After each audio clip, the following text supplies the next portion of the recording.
everyone. I am Swati, student of BSc IT Batch 1 first year. Today I have got the golden opportunity to explain you paging on-board presentation which has been given by our respected Anjay sir.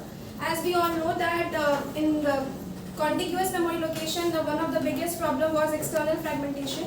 To overcome the problem of external fragmentation, two concepts are there. First one is the compaction and second one is the non-contiguous memory allocation. Non-contiguous memory allocation consists of two parts. First is fixed size partition and second is variable size partition. In fixed size partition we use the concept of paging, and in variable size partition we use the concept of segmentation. So what is paging? Paging is non-contiguous memory allocation in which we convert CPU generated logical address into the physical address. As we all know that CPU always generate the logical address, and by adding the base address or offset in logical address, we create the physical address which is stored in the main memory. So firstly I would like to clear what is the concept of non-contiguous memory allocation. Firstly, there is a process of 4 KB. In contiguous memory allocation, we are not able to allocate this 4 KB process in our memory because there is not the fixed partition consists of 4 KB. We need the space of only 4 KB. But in non-contiguous memory allocation, we are given the opportunity that we can break this 4 KB process into two parts of fixed size for each of 2 KB. So we can allocate this process P1. We can allocate this 2 KB here, P1, and the next part of 2 KB here.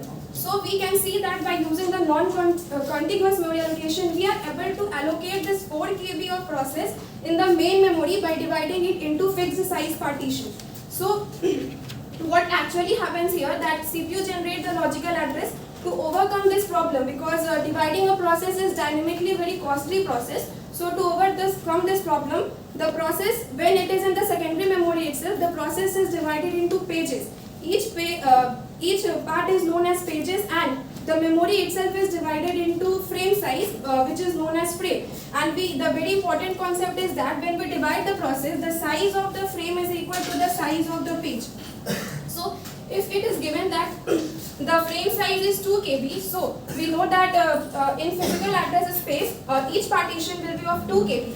And by using the concept that page size is equal to frame size is equal to page size, we can also divide the process in 2 KB each. So if we want to allocate this 4 process in this physical address space, so we can process P1 is of 2 KB, so we can allocate here.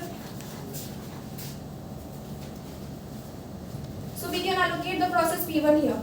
The process P2 of 2 KB, we can allocate the process P2 here. Process P3 is of 2 KB, we can allocate here, and process P4 is of 2 KB, we can allocate here. Still we are having the space empty in the physical address space in the main memory, but by chance if there will be no space, so we are having the option that we can remove, if suppose that if process P4 has completed its job, so we can put this P4 on disk, and instead of P4 we can allocate the remaining process in our physical address space. So in short we can say that in paging we can convert the CPU generated logical address into physical address, and in short we can store those logical address in the main memory. Thank you, that's all from me.